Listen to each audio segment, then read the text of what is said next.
Good afternoon. Welcome to Spy Chat. I'm Amanda Olkey, Director of Adult Education at the International Spy Museum, Washington, D.C. Thank you for joining us today. We have two fascinating speakers on hand. My excellent boss, Chris Costa, the Executive Director of the Spy Museum, and he's going to be leading the conversation. He's joined by Thomas P. Bossert, who served as Homeland Security Advisor to two US presidents. Tom was Trump's assistant to the president for Homeland Security and Counterterrorism from 2017 to 2018, and was Deputy Homeland Security Advisor to President George W. Bush. In that capacity, he co-authored the 2007 National Strategy for Homeland Security. He also was appointed as the Director of Infrastructure Protection under Bush, overseeing the security of critical US infrastructure, and that was a post he held for 2 years. Following that, he was appointed the Special Assistant to the President and Senior Director for Preparedness within the Executive Office of the President. Bossert held prior posts as Deputy Director of Legislative Affairs at FEMA. He was with the Office of the Independent Counsel and the House of Representatives. He has a lengthy and fascinating resume. Throughout his career, he has also focused on cybersecurity. And so I know we're going to want to ask him some questions about that today. Among many things, he is a distinguished fellow at the Snowcroft Center for Strategy and Security at the Atlantic Council, and he's a national security analyst for ABC News. Now, Chris and Tom are each going to talk about issues that are attracting their attention, maybe their concern these days. They might also tell us something that they're reading that's of interest. Then we're going to turn the program over to you for your questions. So I know I'm saying a lot of things here, but I have one really important thing to say before I turn it over to Chris, and that is that we cannot thank our sponsor enough. And our sponsor today and many other days is Accenture Federal Services. And we want to give a special shout out to our governing board member, Tracy Easler, and also to Lieutenant General Mary Legere. The generosity of Accenture has kept programs like this free and available to the general public. So thank you so much. And I am going to be quiet now. It is over to you, Chris Costa. Hey, Amanda, thanks as always for the great introduction. Thanks also to Accenture. This is a special program this month because I have my good friend, Tom Bossert, who's not just, as I say, a friend, but also he was my boss for just about a year when I was at the White House at the NSC. So I'm really excited to have Tom here today. And we've got a lot of interesting national security issues to talk about today. So I want to kick off with the big intelligence story that I want to underscore, and there are lots of them. The Senate Intelligence Committee is going to examine anti-government extremists. While this might not come as a big surprise, what's important to note is Senator Mark Warner, and of course, he is the committee's new chairman. He is going to lead a bipartisan investigation to understand how extremist groups might be tied to foreign entities, foreign powers, how those foreign powers, such as Russia, may very well amplify some of the disinformation and interact with those particular groups. So along with the other hearings that are being held about what took place on January 6th, we are anxious to see what the Senate Intelligence Committee uncovers, noting that the Senate Intelligence Committee is normally extremely bipartisan in their approaches. All right, the next story I want to talk about, this is going to be very familiar to Tom Bossert with his experience at the White House during the Bush administration. The agency that was formed in the immediate aftermath of 9/11 was DHS, the Department of Homeland Security. What's important to note about DHS is it was stood up principally as a result, as I said, of 9/11. External threats dedicated toward disrupting the United States, attacking the United States of America here in the homeland. So that's why DHS was formed, to better coordinate our defensive posture here in the United States. As things stand right now, DHS is going to redouble their efforts to pivot to focus on domestic terrorism. But that's not the whole story. And I want to point out something that I've talked about at previous spy chats. The past acting secretary of DHS was Kevin McAleenan. I believe I said his name right. Kevin was a driver for putting together a strategy for countering terrorism and targeted violence during the previous administration. So DHS already was pivoting towards DHS. And this was a result of a hate crime, a heinous attack on Hispanic Americans in a Walmart in El Paso. So DHS wanted to make sure they were focused not just on overseas threats, but also focused on white supremacists and other hate groups that might conduct mass shootings. So I think it's really important to note that DHS has already pivoted toward focusing on domestic threats as well. All right, so just to close out on our discussion of inauguration security, we talked about this with Director of CIA John Brennan last month. National Guard members were removed from their duties to guard the Capitol, several of them as a result of threatening comments they had evidently made online. It's important to underscore, we'll continue to vet, the United States will, National Guardsmen and vet military members for their extremist beliefs. But DOD, the Department of Defense here in the United States, led by Secretary of Defense Austin, recognizes that they don't have a real good handle on how many white supremacists might be in the services of the United States. So DOD has said that this will be a significant priority moving forward. It's also important to note that police departments similarly are going to have to understand, do they have extremists on board? Police departments from New York City to the West Coast. All right, so a really interesting story came out of nowhere from my point of view. The head of counterintelligence at CIA put out an email warning former employees to be wary of working for foreign governments in providing them capabilities they should not be aware of, intelligence capabilities that they might not have, to give foreign entities a competitive advantage on intelligence issues. The article cited the United Arab Emirates, it cited also Saudi Arabia. I think this was broadly a warning to former employees. Candidly, I think anybody who has signed a non-disclosure agreement understands their requirements. I view this as just a warning to CIA officers.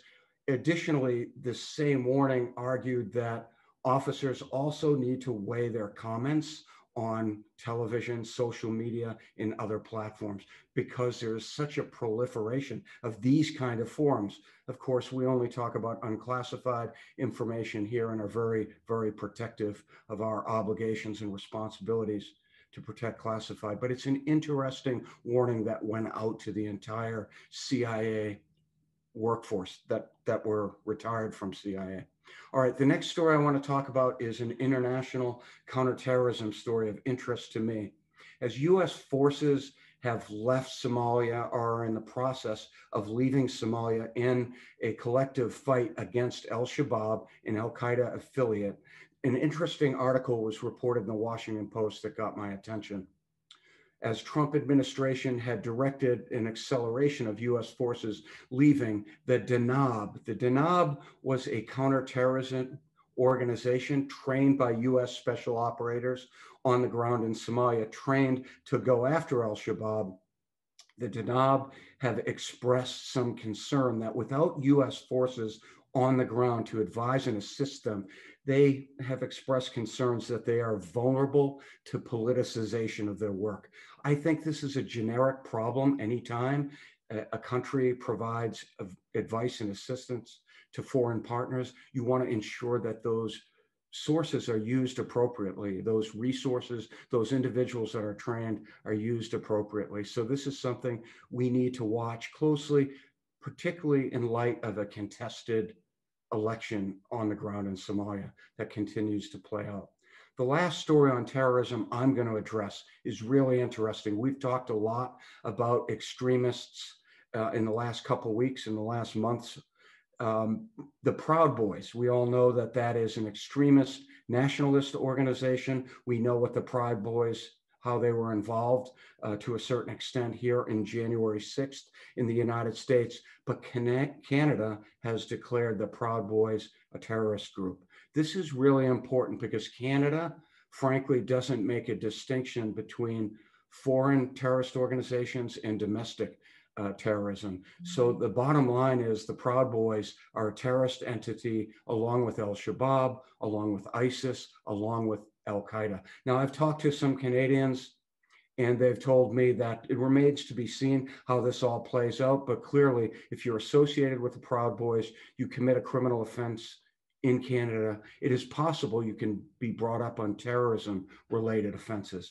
Your money can be sanctioned and bank accounts can be frozen. So Canada clearly views the Proud Boys as a threat to their nation. Interesting story. And the last point I want to make about extremism, far-right extremism in particular, is the fact that it is not, although it might seem like it's a North American problem right now, it is not exclusively an American problem, a North American problem. In fact, in Germany, just to put a finer point on it, a German neo-Nazi was just tried for murder. It was a political assassination of an opponent, of a Merkel, Chancellor Merkel ally was killed. It was a pointed assassination by a right-winger, a neo-Nazi on the ground in Germany. That happened in 2019. He was sentenced to life in prison. And by the way, this is the first time there's been a political assassination in Germany from somebody on the far right since World War II. So that's a significant benchmark. So really complicated story. I'm going to try to break it down very quickly and succinctly. Turkey accuses the United States of supporting Kurdish militants in northern Iraq. Specifically, 13 Turkish hostages were murdered by a terrorist organization known as the Kurdish Workers' Party, the PKK. They're a separatist organization, want to establish a separate Kurdish homeland.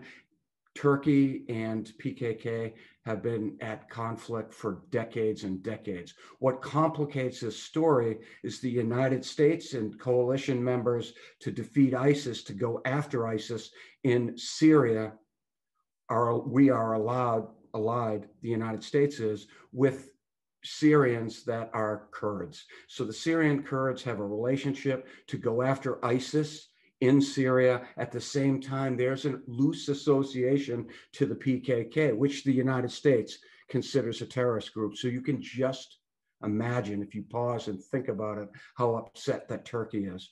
Tom Bossert and I have worked through many of these issues as we tried to work on policy to support our Kurdish allies in the fight against ISIS, at the same time continue to focus on PKK as a terrorist organization. So it causes significant issues for the US State Department. The State Department has since condemned that killing by terrorists. And at the same time, I think it will pose a continued diplomatic row with our Turkish allies.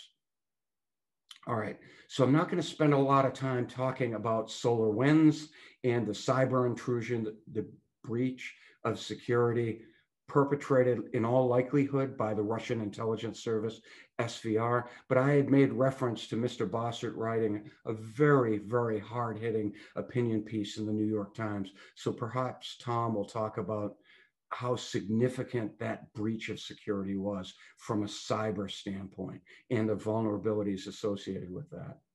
All right, lastly, I want to talk about a book recommendation. In light of all of the discussion of late on far-right extremist organizations, I recommend a book called Hate in the Homeland by Cynthia Miller Idris. I've heard her speak. I've read her book in the last month. It's Hate in the Homeland, the New Global Far Right. So if you want to educate yourselves more on some of these issues, I think it's an important book. So that said, we've covered a lot of ground. I am really anxious to hear from Tom Bossert. Tom, over to you.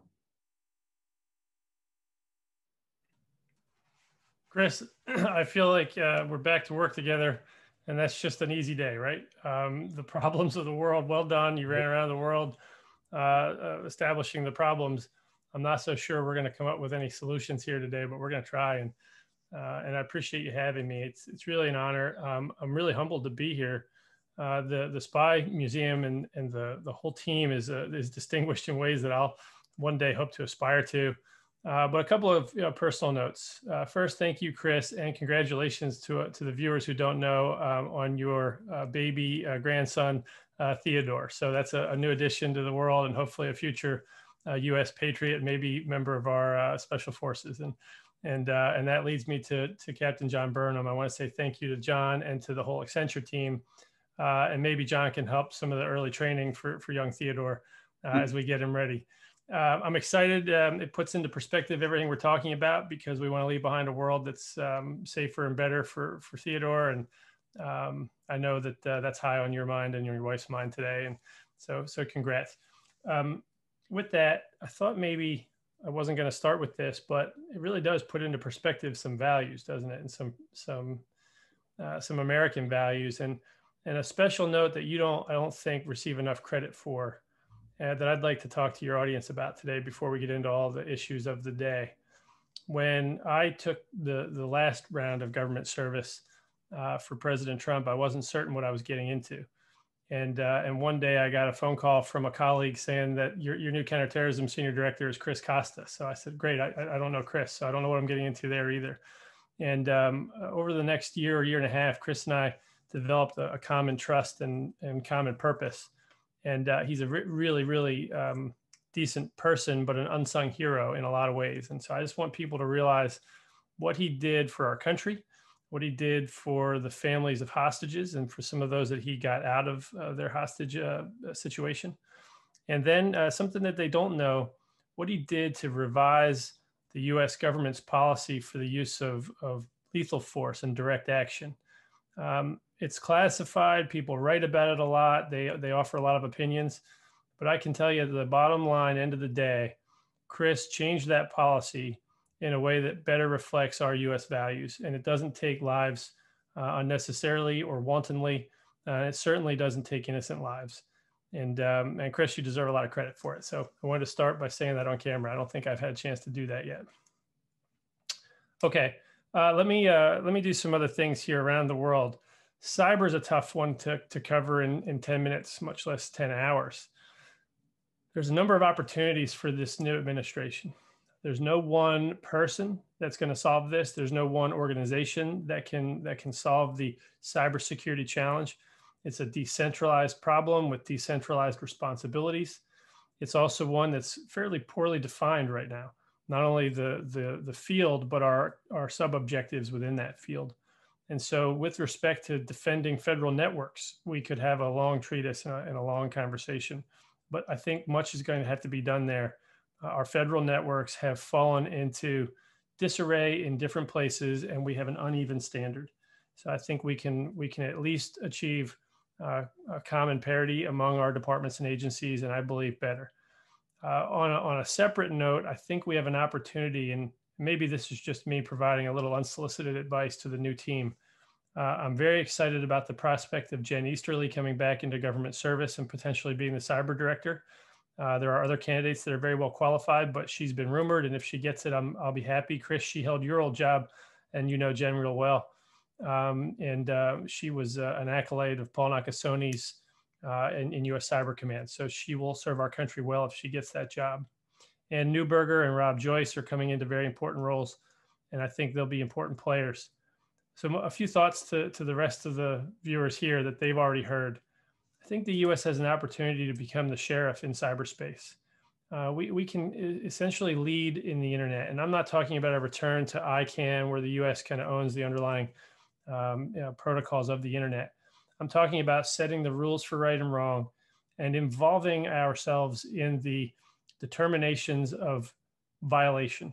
So when does some nation state or bad criminal actor violate the rules on what is right and what is wrong, whether it was directed against the United States or not? I think the United States has a role to set some rules and help enforce them. And ultimately, we'll end up with a multilateral outcome, but I don't think we're going to build rules in a multilateral setting. I think we're going to have to lead. We're going to have to do it in a way that's mindful of our allies, but we're going to have to take some direct action and some responsibility. I see early signs of that from this administration, and I'm very glad to see it. And then I think we're going to have to further discuss the topic larger than security. It's privacy, it's roles and responsibilities, it's where companies and citizens can keep their data, how our criminal justice system can access that data so that we don't run into jurisdictional problems. I spent a lot of time on that when I was at the White House. We'll come back to SolarWinds a little bit later. There might be some questions, but the key takeaway to SolarWinds is not supply chain risk, although it's important. It's not whether the federal government was adequately protected. It wasn't in every instance, but the real key takeaway is that the perpetrators, which appear to be the Russian government, didn't just commit an act of espionage. They committed an act of walking in the front door. And what they do while they're inside that property is yet to be determined. And so it's a persistent problem where they're holding us at risk. If I made an analogy to Pearl Harbor, somebody asked me if this was cyber Pearl Harbor. And I said, I don't know yet. The Japanese planes are circling the harbor. If all they do is take pictures and fly home, and this was simply an espionage exercise in espionage, then I'll be upset but grateful. If they decide to take the persistent access that they still enjoy, the remote control over some of the networks that they've been in for the last 6 to 9 months, if they take that persistent access and do something in addition to stealing data, we're going to have to quickly be ready to respond to that, and we're going to have a conversation in this country about why we didn't do it sooner. I'm not entirely sure there's enough dedicated clarity to getting them out of some critical networks, or a common understanding that they're still there. That's the key takeaway to SolarWinds. A lot of constructive advice I can give without being critical. I see a lot of movement on cyber. On domestic terrorism, I'd like to talk about that a little bit. I'm not entirely certain how we solve this, and anybody that tells you that they are is probably lying to you. But the takeaway for me, and this is born out of a lifetime of looking at the terrorist problem that we've seen that's a jihadist violent problem overseas, is that for the countries in which those groups are operating, it is a political problem. It's no different here domestically. This is primarily a political problem in this country, and the required solutions are political. That doesn't mean there's no role for law enforcement. It doesn't mean there's no role for our intelligence communities. But this is a primarily political problem, and we're going to have to go back to establishing in this country some common values, some common purpose, some common understanding and respect for one another, and some core understanding of our basic civics, so that we can return to a footing in which we trust our institutions and not distrust them to the point where we consider them to be the enemy. Now that's a tall order, easier said than done, but it does require some law enforcement. It does require some surveillance by those law enforcement organizations. And to the extent that some of these groups appear to be coordinating or at least conspiring on their intents and their belief set among and across different groups and countries on social media platforms, there's likely a role for our intelligence authorities as well. But we want to be very careful to not use our intelligence authorities in the United States. It'll further divide our country. It'll further erode trust in the institutions that have gotten us here. And it might end up being an accelerant and not a solving agent. So, Chris, we'll have a back and forth with the people listening on this. But for instance, you raised the question of whether we should declare groups terrorist organizations. I'm not hard over opposed to the concept. Part of solving a problem is to call it out. So I'm not afraid to call out bad groups and bad people that promote violence. But what I would suggest from a legal perspective is that we've done that for some very specific legal reasons with respect to overseas violent Salafist jihadist threats.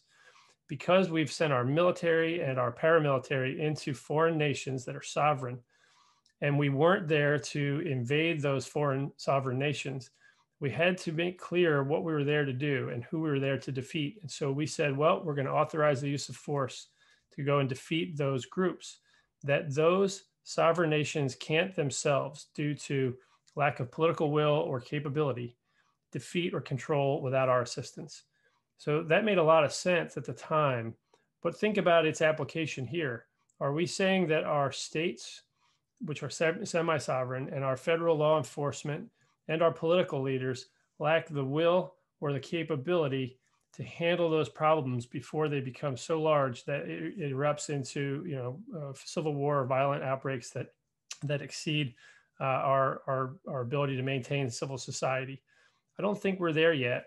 I think we have to be careful about how we apply our law enforcement guidelines to permit law enforcement to surveil people that espouse, hateful and violent views that call others to hate and violence for political purposes primarily. And if you look at the guidelines, the FBI guidelines and the hand-shoe consent decree that led to those guidelines primarily, you'll see that affiliation with a group that promotes violence is one of the predicates to allow our law enforcement to start to use their authorities for warrants and wiretaps and trap and trace and that kind of thing. And that's a good thing. It provides a court adjudicated system so that people don't feel as if the executive branch of the US federal government is in their churches, their homes, or they're on their telephone lines. That's a very important thing for us to defend, that process of a three-branch system. So on that note, I'll stop and simply end as I started. We have to, in a unified way, in every chance and every opportunity we get like this, condemn violence for political purposes, condemn violence for any purposes except for self-defense. And I think that this notion that we're, kind of re-gearing up the rhetoric of a bygone era, that we have a revolution on our hands, is very dangerous because it doesn't match reality. And that means the people that are subscribing to it are a little bit detached. And that really troubles me. And it really could tee us up to another Timothy McVeigh style attack where somebody really detached from reality thinks or convinces themselves that they're committing a violent act for the good of all. And of course, they'll be doing nothing but destroying innocent lives and tearing apart the fabric of our country. So I'm worried about it. And those are my thoughts. You raised a few other things, so I'll tear through them very quickly. Syria remains a problem. It's interesting that Moscow and Ankara are a little bit at odds nowadays. They're not always lined up. I'm not sure what the Biden team intends to do, but we all saw about 3 weeks ago, Mohammed Jalani, the claimedly reformed terrorist leader of an Al-Qaeda splinter group, HTS, he's now said, well, I'm here to provide services politically for my Idlib residents. And in other words, I'm no longer seeking to attack the rest of the world and promote the caliphate. I'm now here to make sure that my people are taken care of with basic government services. And he went so far as to show up in a Western suit and button-down shirt, combed hair, in a Western interview. And so, I'm not sure anybody believes him, but it does reflect some degree of conflict. Where now you got a guy that started out as a violent jihadist terrorist turning into a political leader that's plagued by political problems. And in our country, we've got political leaders with political problems that are starting to turn towards violent rhetoric. I hope that they see the failure in those ways by looking at that, and that we don't end up as Captain Burnham said the other day, headed down the path of Lebanon, where we've got political parties that are themselves violent or have violent roots, or that at least wink and nod at the violent subsets of their rank. That would be a terrible outcome in this country. I couldn't sustain it. I couldn't live in it, and I won't abide it. So we've got a lot of responsibility, Chris, as we talk to our colleagues in leadership roles. You talked about Germany. It's a reflection of that same problem. I think I covered it. I think you mentioned Iran. Difficult, but right now there's a common enemy, and we'll see if the Biden team can sustain that. Led to some good and peaceful agreements with respect to Israel over the last 3 or 4 years. So we'll watch that, but I don't want to cover it at length. And I'm not sure how I'm doing on time, but I was coached to not go over so we could allow for questions. I did make note, though, that you mentioned the role of DHS. So I'll try to cover that quickly. I was present at the inception of DHS, and it's important to remember that the department is largely an aggregation of operating components. and they were all brought together from disparate places. 22 previously independent or subordinate departments, agencies, or offices were pulled together to form one new department. It just so happens to primarily house law enforcement officers, but they all have various specific purposes. So the Department of Homeland Security had a role in terrorism or the global terrorism problem, but it was early defined as an all hazards organization meant to handle what we considered the consequence management, response, and protection side of the equation. If we were interdicting someone at an airport, boy, we were close to being too late, but it was an important part of a continuum of services. If we had missed it in every way, we would have at least hardened some of the targets against successful attack. Again, not prevention, but something important along the continuum. So DHS has its role in the continuum for foreign terrorist threats. It also has its role in the fight against intercoastal waterways management, right, for the Coast Guard, drug interdiction, and a series of other immigration enforcement, a series of other important responsibilities. So I think using DHS as the solution might be a bit of a misnomer. I suspect that most of what we see in the coming years will focus on the Department of Justice and on the FBI and on our state and local law enforcement leaders who have not been enough of the part of this conversation, in my view, over the last 12 months. And that will change if they don't take a strong leadership role. Our federal forces will be outnumbered quickly. So let me stop on that, Chris, and turn back to you.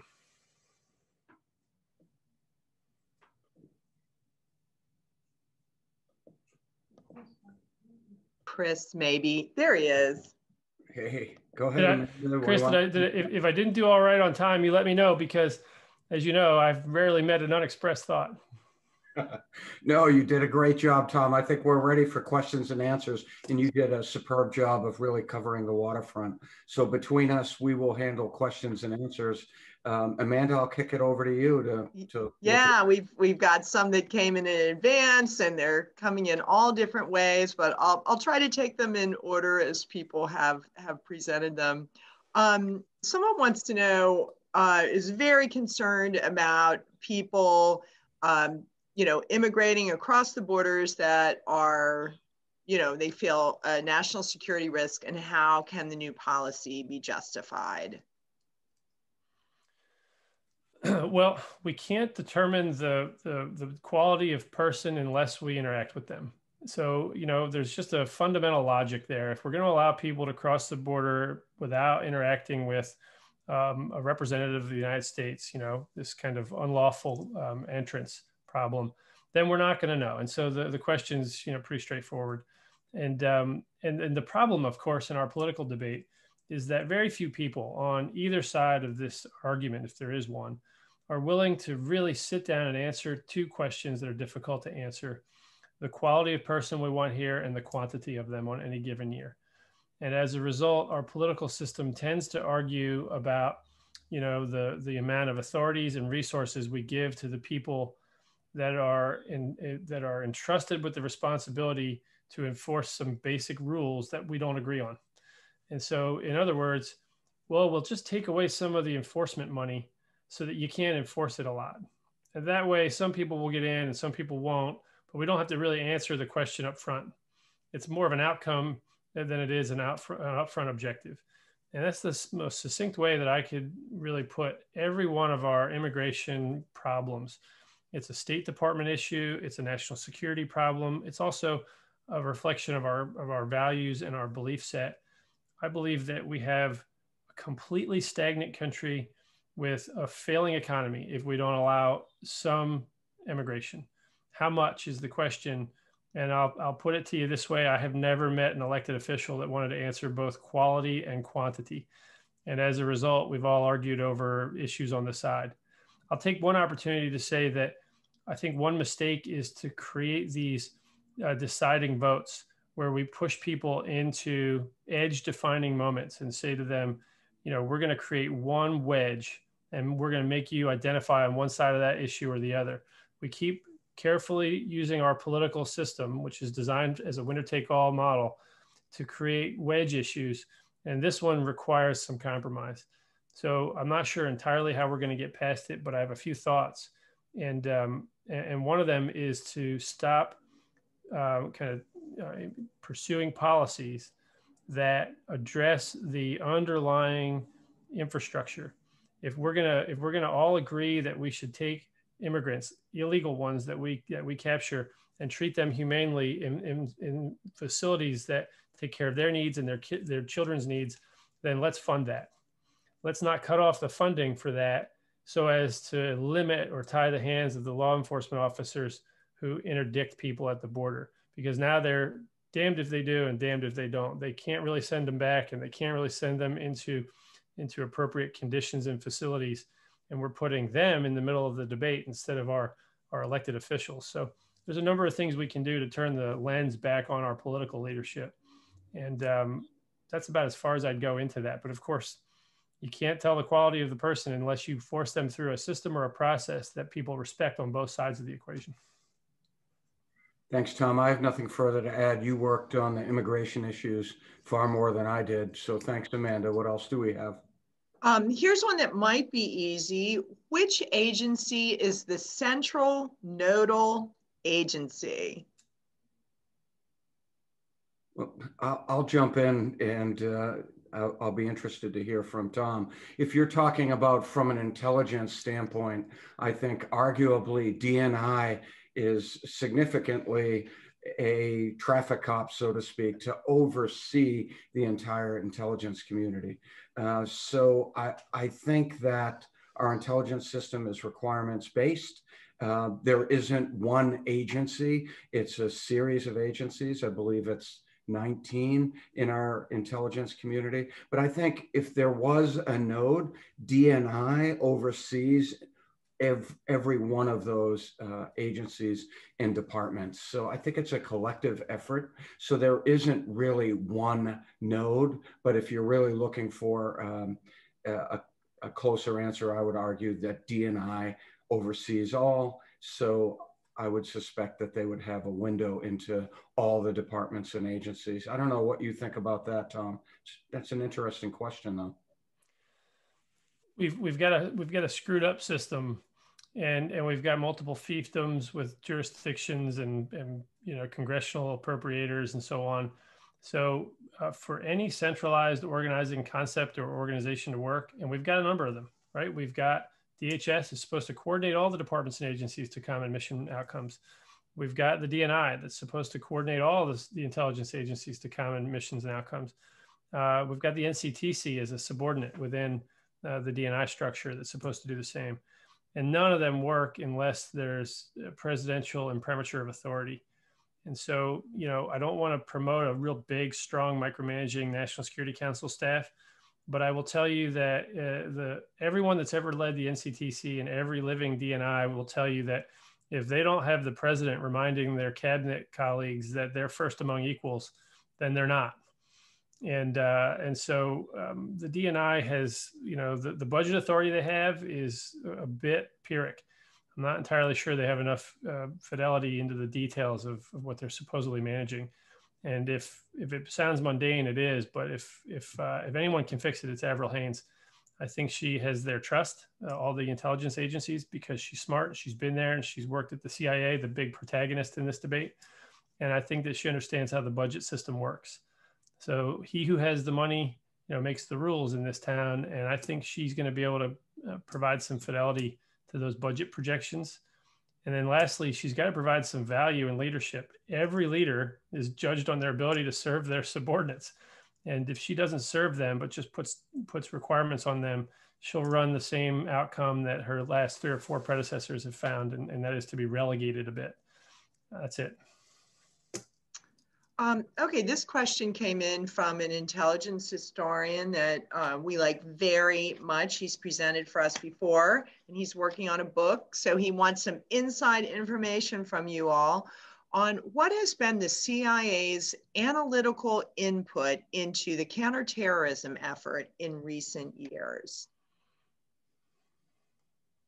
Analytical effort. So I'll jump in there. That's a tough question. I think I know who said it, sent it into us. But it was Rod. It was, I shouldn't have made that so mysterious. It was Rodney Jeffrey Jones. So I bet that's not who you thought it was. Well, so. I've read his books, so let's see if I can do it justice. I would say that, again, from an analysis standpoint, and Tom just talked about it, the National Counterterrorism Center has been the central node in theory for counterterrorism analysis. I mean, frankly, it was a much smaller organization in the immediate aftermath of 9/11. John Brennan was responsible for, and Tom was there, for the development of NCTC, along with a whole bunch of actors. So I would say, again, from an analytical standpoint, it's a collaborative effort. We can't do CT without CIA's impressive analysts. But all of that said, everyone fed into NCTC for the products under the rubric of ODNI. So that's how I would address it. So in short, the products that came from the community kept us, and I have said this for years, I was very well informed on counterterrorism matters, and I looked at products from the entire intelligence community, but some of the best products I looked at were community products that came from NCTC, fed from other departments and agencies. I'm really anxious to hear Tom's thoughts on that. I don't know how transparent to be. On one hand, it's a great question. On the other hand, it's a really divisive one. So there's a lot of ego involved here. I'd say that since Scott Redd was our first NCTC director, and he and I have done a deep dive review of it more recently, we've gone through some ups and downs, but the CIA's provided a super majority of the analytic support to the NCTC. Now, whether they were at home under their CIA hat or whether they were wearing a joint NCTC hat on detail, you know, the CIA has done a large amount of that work. And so you gotta be careful, right? Because they start to develop resentments. Well, we should have never even had a DNI in an NCTC. It was an overreaction to blaming us for 9/11, says some. And then others say, well, if you're going to put your label on it, NCTC, so I don't get credit, and somebody like this gentleman has to ask that question, then what motivation do I have? I never get any career credit, you know? Okay, all valid, but you know, at some point there's a bigger threat picture, and we all got to get on with it. And you know, if you really want me to give a counterpunch just for fun, CIA for sure deserves a lion's share of the analyst credit for a lot of that joint work. But they also then outsourced it to contractors if they want to be real honest to you, with you. So, you know, a lot of this blame game is a death spiral of ego trap. All right, we have a few China-related questions, one of which is with TikTok becoming a major social media network, and links from that platform leading back to the Chinese government. What is the actual threat to security from data being collected from TikTok?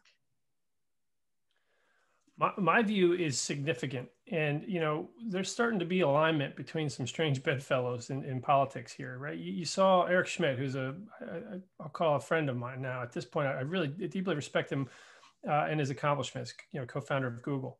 But, you know, politically generally takes a much different view. And he and I are lined up on this, really. You know, so to shorten the answer, go look at his testimony at length, and I associate myself with much of what he said. There is a great deal of complexity with today's technological modernization that our populace does not understand, and it's terrifying. At very least, in the automobile era, you might have had some people in transition who said this to me the other day, kind of sitting at the wheel of the car with the whip hitting the horse, you know, from their transition from buggy to car. They didn't quite understand it. But we're now transitioning from an era where most people could take apart the radio or understand the general workings of the engine into a computerized world where they call it the magic generation, where kids, until they reach college or postgraduate level study, have no idea how this thing works inside. It's just magic. They touch it and magic things happen. The amount of engineering that goes into this is profound. And to find a logical implant on a chip, even if I tell you there's one there, and I tell an expert that does this for a living, that it's finding a needle in a stack of needles in a big pile of needles on a whole surface of needles. It is extremely difficult. It will take them a long time.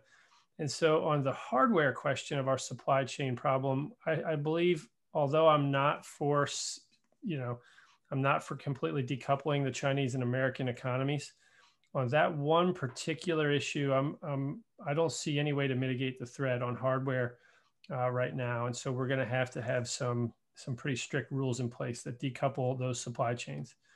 Now, that said, on TikTok, it's about data and control. I think it's important to remember that control comes in two ways. A lot of people right now are focused on corporate control. They're saying, well, if you just change it and domicile it in America and have a new leadership team, then of course everything's safe. That's not the end of the equation. The other side is technical control. And I can tell you with great certainty that I rarely meet people in corporate America, even people that are chief information security officers and chief information security officers, who really understand the ones and zeros and the technical ability of the engineers that designed TikTok to maintain control over the data despite changes in leadership. So I think it's pretty dangerous. And if you think about adding that with facial recognition and tying biometrics to our payment systems and our medical records, which is all happening, it becomes a question of a highly trained operator and analyst in every pocket, feeding all of the information back to a foreign nation. I don't engage in crippling fear mongering, where I just sit there and tremble. But I think we should be smart about it. And I think that we're going to have to put some of our corporations in a position where they're going to have to pick. Microsoft and Apple are always picked on, but do they want to expand into that market? And will they give the operating system code to the Chinese government as a precondition to entering that market? If they do, then the Chinese are in every one of our pockets. Yeah. And if they don't, they're giving up a lot of market share, which is not in their nature, and it's not their responsibility to protect all of us. And so far, Microsoft and Apple, on balance, have done the right things. I don't like that we have to trust a lot of that. And so I'd like to see some policy to advance our last administration's point of view without the background of a complete decoupling and containment of all Chinese economic sectors. The other Chinese question to ask is, on a scale of 1 to 10, where are our human intelligence capabilities in China? So I'll jump in there and just offer this, that in the past few years, there's been open source reporting that some of our human capabilities have been disrupted by the Chinese. They're very effective at counterintelligence. So I have no sense for what our human capability is, and I wouldn't comment on it anyway. Suffice to say, what I can offer is the fact that China is going to be a significant priority of the US intelligence community, which means human capabilities as well as other technical capabilities. And that means not just in China, but globally. They're going to be a top requirement. I know that it seems to me that Ambassador Burns is going to be confirmed to be the next director of the CIA. I don't want to get ahead of the story, but I think he is considered very, very popular, even-keeled. He's got diplomatic experience and he knows the community. And he has already made the point that China is going to be our top priority. So I am confident that if China is our top priority, that our resources will follow if they're already not deeply covering Chinese requirements. This is an interesting question on a different front. A guest says that at the end of January, the UK's Defense Secretary, Ben Wallace, traveled to Kenya and Somalia to discuss al-Shabaab. And they wondered if the UK is getting involved due to the US's move out of Somalia.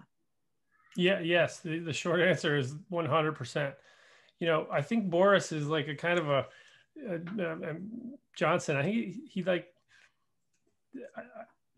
I like him, but he kind of likes to have his cake and eat it too, right? And so on Somalia, he seems to be doing the right and sustainable thing and being and redoubling his presence there because we're not.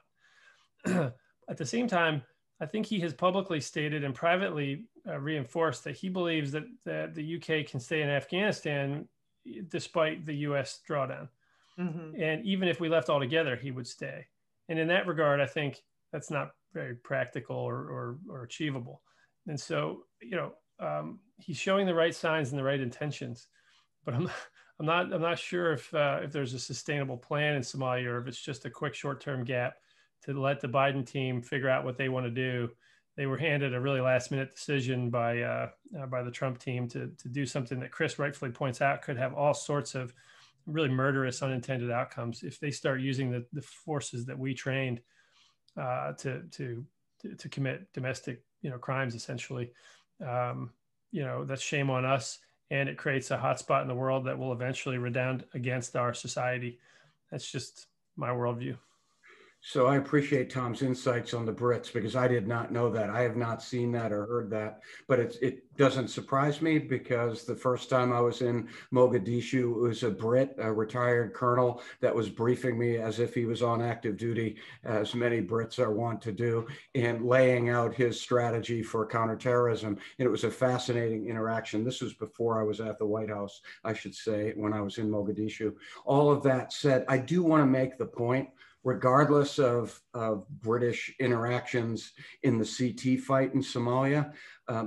Yesterday, an individual we talked to with a lot of knowledge on Somalia was relatively, notwithstanding current situation, but was relatively upbeat on the future of Somalia. And I was too. I think we have done collectively, the United States, working with the Kenyans, working with the Somalis, and having basing with the Djiboutians in Djibouti, of course. The United States has taken a lot of resources and applied them to the al-Shabaab threat that has grown significantly over time. All of that said, we'll see what happens with the elections. We'll see what happens with the vacuums that need to be filled. When US leaves, sometimes there are vacuums to be filled. Maybe the Brits are going to step in. But all that said, I suspect we have so many resources in the region that are still committed to the counterterrorism fight, that even though our US service members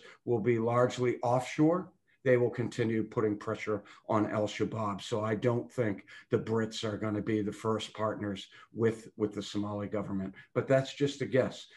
Policy to follow, right, with the new administration.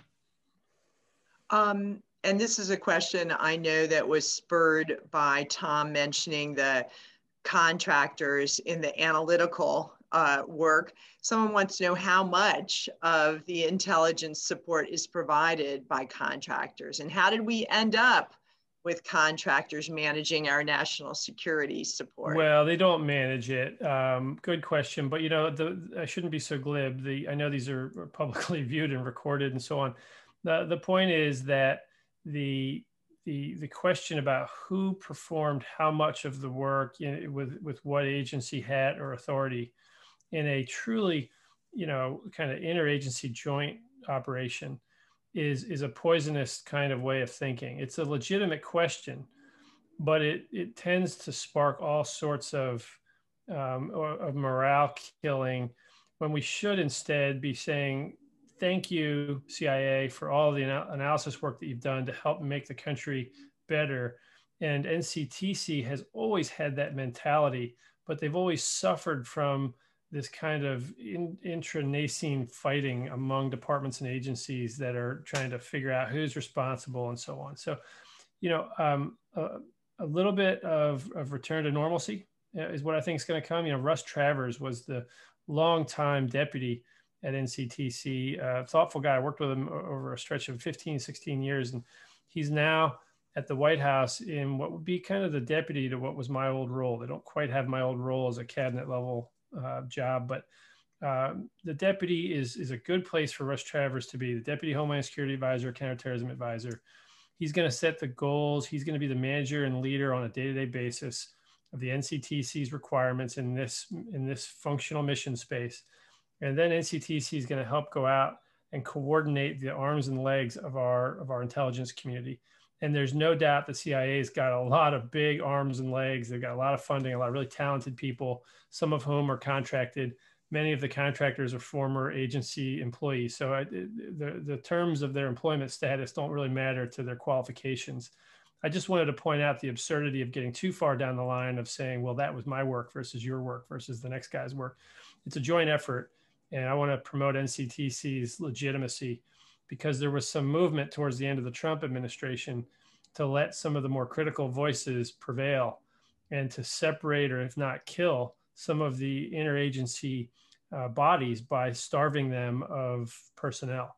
If you don't second your personnel to a joint operation, the joint operation lacks personnel, and so it's thereby killed. I don't think that's a good and wise approach.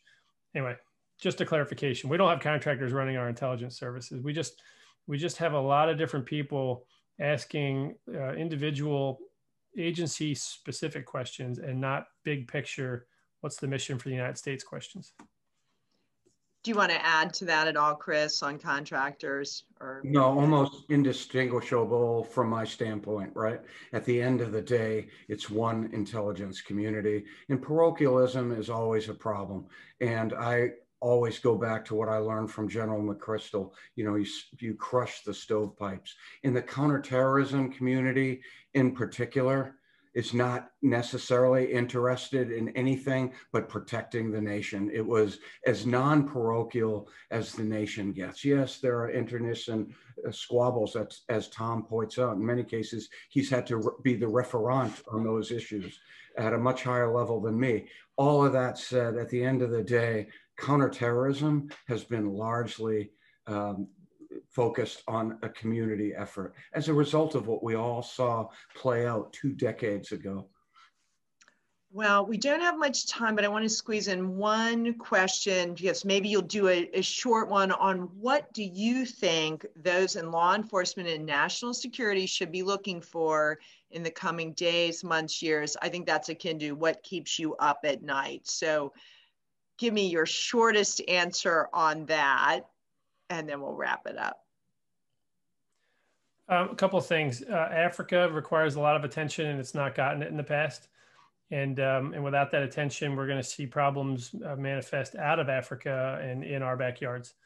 And then, you know, on the cyber front, I think what I said earlier is that it's a large problem, ill-defined. I'd like to see some bite-sized objectives established, and then some significant money, resources, and authorities put behind those problems. And I think that we can effectively protect our federal networks as a first step. And I'm doing a lot to work on that every day. And it's about capabilities and structures and unity of effort. It's not about anything else. Anybody that says that is kind of, you know, going to stir the pot the wrong way. And then I'll stop on that, because I think we've covered a lot of it, but the domestic violence, even the framing of it all as domestic terrorism, it's all troubling me, because I'm seeing divides at multiple levels. And we want to be careful that in the spirit of well-intended comedy and progressive ideas, that we don't make each other as fellow Americans feel excluded or feel excluded for being, you know, who they are. There's a certain kind of thing I can't quite quantify right now, where I don't want political parties to be directing people into corporate jobs. We turn into East Germany. We turn into, somebody said, a nuclear Northern Ireland. I think that there's a huge opportunity for President Biden to address the problem differently, to achieve a better unified outcome. I love his message about infrastructure and jobs. It addresses dozens of problems in a way that we can all understand and get behind. And I think there's something similar that's so far eluded us in this domestic terrorism debate. We can't ignore it, but we have to figure out the difference between the men and women that are willing to go to the Capitol with guns and sticks and bombs, and the other 99% that felt in some way aggrieved. You know, it's just an odd thing. And anytime I raise it, I feel like I have to be very careful, because there's this moral equivalentism thing. Right now, the far right has the market captured and cornered on crazy, unacceptable, violent behavior and attitudes. But if we go and overcorrect and over-index, we'll end up with an equal problem in the future in the other direction. So I've never lived in a world in which the middle was mad, right? The middle is usually indifferent. And right now, it seems to me like in this country, the middle is mad, and the far left and the far right are very comfortable with their points of view. And I think we have to reverse that. So all of what Tom said, I can't reiterate enough. Those points are key. Those are the things that concern me. When you add in the weaponization of social media and disinformation and the polarization dynamic, it's that perfect storm. That's what really keeps me up at night. So everything Tom talked about on top of a world that is, you know, General Hayden called it a post-truth world.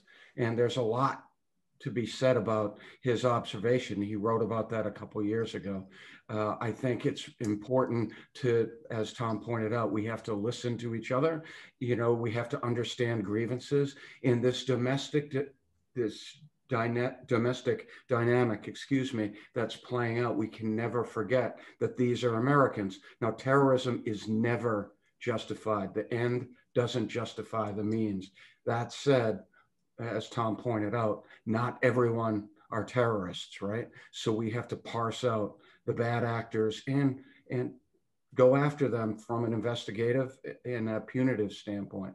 All of that said, we cannot alienate each other. We are, at the end of the day, Americans. So healthy dialogue, programs like the International Spy Museum's Spy Chat, where we thoughtfully talk about these issues, I think contributes to national security. It allows us to educate each other and not screaming. We're not pundits yelling at each other. We're having a thoughtful discussion. So I am grateful to be able to do that. So unless Tom has anything else, I want to thank Tom again personally for joining us today. Your kind words about my performance. I'm sure there were some days I gave you headaches. Some of that was deliberate, and other times it was completely unintended. And thank you for mentioning young Theodore. I'll kick it back to you. What a great session today. Thank you, Amanda. Well, it really was terrific. We've run just a few minutes over. I want to thank all of our audience for joining us. I'm sorry that there's just no way to get to all the questions, but we do usually try to share them with our speakers after the fact, and we'll do that if we can. And so maybe you'll get a surprising email. Who knows? It's a bonus to attending live. So thank you for being here. Thank you so much, Tom and Chris. And thank you to Accenture Federal Services. Once again, that's how we can do programs like this for free. But if you attended and you would like to make a contribution to the Spy Museum, you can please send us a little something to our Mission Resilience campaign. But I don't want to take any limelight away from Accenture Federal Services, really a terrific sponsor for the Spy Museum. We do lots of programs for all ages of people. Our next program for adults will be Wednesday, March 3rd. I will be kicking off Women's History Month with an author who has written a new book called 3 Ordinary Girls, and it is about some Dutch teenagers during World War II and their really intense resistance efforts. So take a trip back to World War II with me next Wednesday. That'll be at noon. Thank you both so much. And what a wealth of knowledge. This was truly extraordinary. So. Thanks, Amanda. Thanks, Tom. Bye, everyone.